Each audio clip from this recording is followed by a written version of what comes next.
Yawa sama muje zuwa to ga wani zance zan faɗo yau Hausa muke sai godiya malam. Yawa ga cinikin 'yan duniya ɗibar nono zabi bana.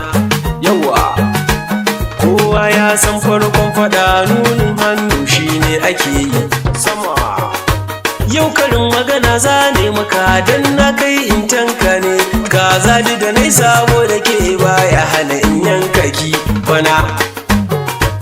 Ita dai magana jarin aku kuturu ta sai kasuwa haka. Kai mai mana batanci na ce hular ka kamar ba kuwa haka. To waka je waka zo waka dawo turancin yan mai ruwa. Mai tsohon ciwo ya san zafi na yi ko baya ruwa. Ko ka iya allanka wajen wanki na yi dole ka sa ruwa. Ita sallah ba a yin ta dole ya zama kayo alwala. Gaskiya ne a gidan sharagalla ake kiɗi addini ya yi hani kuma. Yawa albasa dai ba ta halin ruwa da ta yi ba ta yaji ba. Mu duka dai mun san maraya bai shakar mutuwar wani haka. In kai haƙuri nan duniya lamura bayan su kake gani. Mai kafa hudu ma ya faɗi bare mu masu biyan ya zami yafa. Duk wanda ya yi maka kankara na itace shi za ka yi masa. To wannan dai na daban ne malami da kuɗi na kiɗan bana. Komi in ya yi fari yakan yi nagarta banda na kunkunu. An gama ba lasar hannu to miyar ba magin zabuwa. Ba magin zabuwa. Allahu ya sauwake wahala tsohuwa ajalinta take gani. Tsohuwa ajalinta take gani. Sai kai laifi sannan kake tsoron a kira ka ka zo gida. Ga abun mamaki wai agwagwa take tsoron ta shigo ruwa. To siyar ragon malam ya ce ga mai ga arha ina gani haka. Gyaran hanci malam na ce ai yafi na gona dan uwa.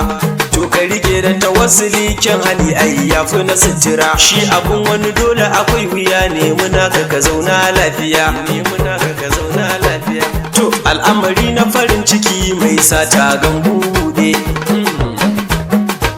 Kun ce mana 'ya'yan wahala da kuɗin ku kuke hutawa. Kun manta ba wanda mina mai kuɗi ne in rani ya zo. To ku tashi mu je gona kawai shekarar bana ba ta sarrago. Shekarar bana ba ta sarrago. Har magana suka yada wai su ba 'ya'yan arhawa. Mu dai mun sarran zafi bun siraye ke ƙarin kuɗi. Mai rawar kai ba ya da girgire ba kowa zai san haka ba. Hadmi ne ke waƙar kuma zancen ban ida ba. To ko kayan ya faɗar ruwa ba zai tado da hudar mu ba. To faɗan nan dai na gida ne kuma ba na so a raba mu. Kai baki kai tsoro na sani dan halak ba yayin wannan. To har wani kuri nan kake wai kai ne ke daura ni.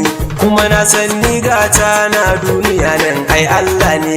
Yawa Allah ne. To yau mu ma za mu hau mai doki ya arira kumi. Yau na zama alkali uku daure ni ko ba zai yiwu ba. Dogo daya ni dai na sani ya zarce gajeru su biyar. Idan zaki ya san yana da aminci ba zai zo gunmu ba. Ƙaryar banza ce dai kawai farfaganda taka nake gani. Dama dai kai kas da kai watakila na dan duba ka. Kaza tara ta isa layya sai da in fatar za a bi. Mutuwa ta fada kasuwa ƙarshe da kunya za ka ji. Kunya za ji. In dai baki shi ne ya kulla hannu bai kwancewa. Magana ce ka iya to sai ka taho mu zuba ta. Burgunan naji na gani zan dau sanda ta bugunsa. Dan na san baya da yanda za ya yi dole yake dukawa. Dajin nan bai gama cin wuta baka na murena ka sha da kyar. Kifi kai ba ka yin kiba sai ka taɓa naman yan uwa. Haba. Ni mai da ruwa rijiya nake kuma bai zamto farna ba. In dai ka biye san zuciya bacin rai dole kake gani. Kai duka abin da kake yi tusa ba ta hurin wuta. In baka da daki gun zama sai a sai da uwarka kana gani. Sai a sai da uwarka kana gani. To matsi shi ke sanyawa kalangu ya zaki kuji waƙar nayi ta lullube ba kowa zai ganewa amma kuma in ka rubuto da kai nake ban boye ba domin dai na san ban bugo a garinmu ina da masoya yawa to nan ne ƙarshen baitukan ta binta tana nan zuwa.